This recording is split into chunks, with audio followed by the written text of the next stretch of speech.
Bonjour! Dans cette vidéo, nous voyons les repères culturels en classe de français. Nous verrons premièrement qu'est-ce que c'est des repères culturels et deuxièmement, comment ajouter une référence à des repères culturels dans un texte ou dans une réponse que vous devez écrire en français. Qu'est-ce que c'est des repères culturels? Ce sont des événements d'actualité, des faits historiques, des objets, des œuvres, des personnes, des personnages, des coutumes, des valeurs, des proverbes que nous retrouvons dans une société. Les repères culturels peuvent appartenir à différents domaines. La politique, le cinéma, l'histoire, la littérature, les arts, l'alimentation, la mode, les sports, les jeux vidéo, la musique, l'économie, les technologies, le droit, l'éducation. Regardez ces images. On retrouve plusieurs repères culturels que vous connaissez peut-être. Le réseau Instagram, le groupe Les Beatles, la Tour Eiffel à Paris, en France, la bonne pizza, la reine d'Angleterre Élisabeth II, la chanteuse Lady Gaga, le film Titanic qui a remporté de nombreux prix. Donc tout ceci, ce sont des repères culturels, des connaissances que les gens ont dans tous ces domaines. Voici maintenant des repères culturels spécifiques au Québec. Nous retrouvons le Stade olympique de Montréal, qui a été construit en 1976, la poutine, le club de hockey Les Canadiens, la Fête nationale du Québec, qui a lieu le 24 juin, le bonhomme carnaval, la chanteuse Céline Dion, et ici une carte d'assurance maladie. Donc, si vous vivez au Québec, tous ces repères devraient vous être familiers. Voyons quelques exemples de faits historiques. Peut-être que certains d'entre vous ont déjà entendu parler des rébellions des patriotes de 1837 ou encore de la crise d'octobre 1970 ou de l'émeute de la Coupe Stanley en 1993. Plus près de nous, nous pouvons penser à la tragédie du lac Mégantic qui a eu lieu en 2013. Nous pouvons retrouver aussi comme repère des artistes tels Félix Leclerc qui a écrit de nombreuses chansons et des livres.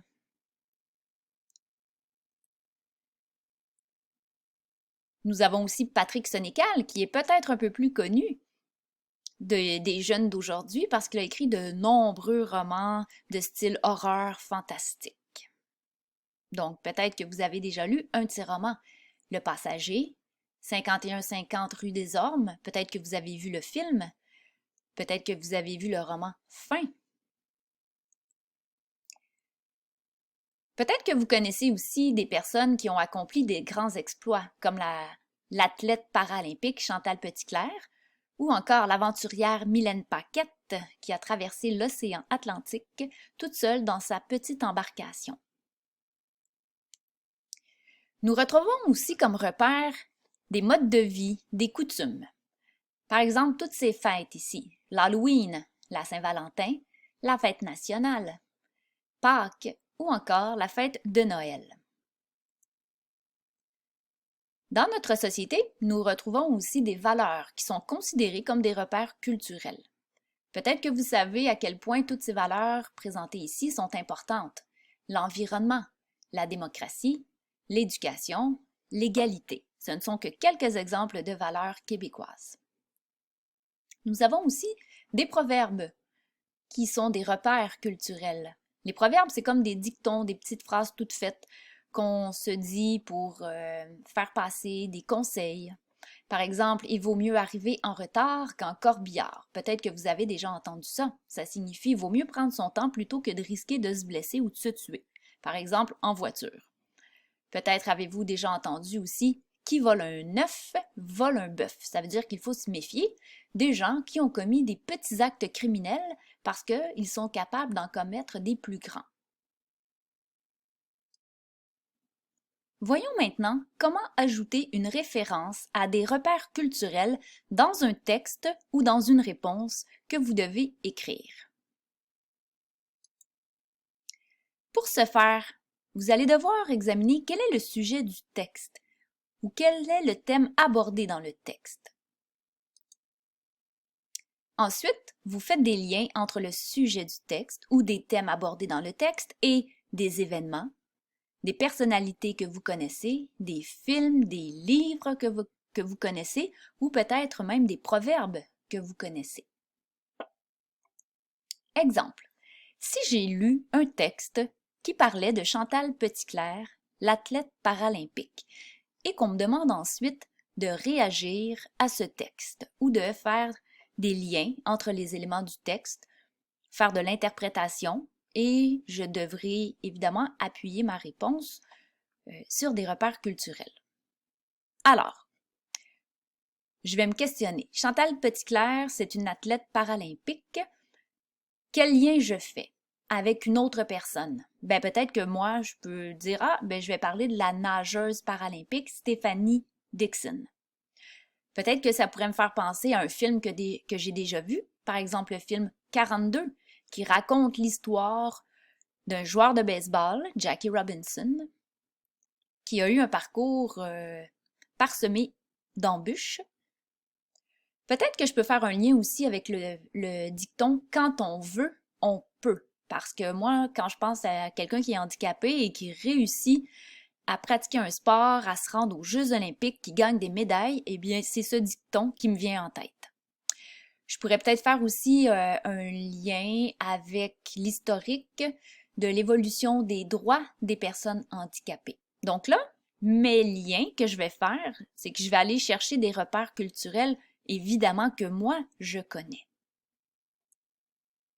Alors, voici un exemple de réponse. Exemple de référence à des repères culturels. Si je dois écrire, voici ce que j'écrirais. J'ai été très inspirée par l'histoire de l'athlète paralympique Chantal Petitclerc. Son histoire me fait penser au proverbe « Quand on veut, on peut ». En effet, nous voyons plusieurs exemples de gens qui ont accompli de grandes choses parce qu'ils étaient motivés. On peut penser aux personnes handicapées ou à n'importe quelle personne qui doit affronter des obstacles. Des sportifs, des artistes, des scientifiques, des militants, etc. Quand une personne veut vraiment se surpasser, elle pourra atteindre ses objectifs si elle met les efforts nécessaires.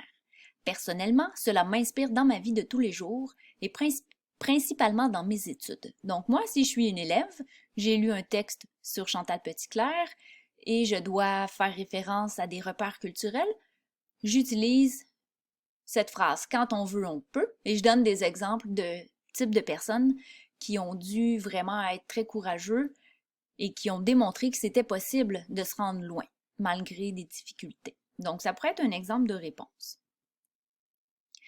N'oubliez pas, vos repères culturels, ce sont vos connaissances et vos intérêts. Si c'est difficile de trouver des repères culturels, comment s'améliorer? Alors moi, je vous invite à suivre l'actualité. Regardez ce qui se passe autour de vous, tous les événements qui ont lieu dans l'actualité. Intéressez-vous à l'histoire. Intéressez-vous aux phénomènes et aux enjeux de société. Plus vous allez être curieux, plus vous allez lire sur ce qui se passe dans la société, plus vous allez acquérir des connaissances, donc des repères culturels. Vous pouvez lire ou regarder des documentaires pour apprendre plein de choses. Vous pouvez aussi participer à des discussions avec des gens cultivés. Donc, si vous connaissez des personnes qui ont beaucoup de connaissances, n'ayez pas peur de discuter avec ces personnes-là. Vous allez apprendre des choses. Et plus vous avez de connaissances, plus vous aurez de repères culturels et plus ce sera facile pour vous d'insérer des repères dans vos cours de français. Alors, quand vous allez faire des lectures, consultez des sources crédibles. C'est important de ne pas lire n'importe quoi.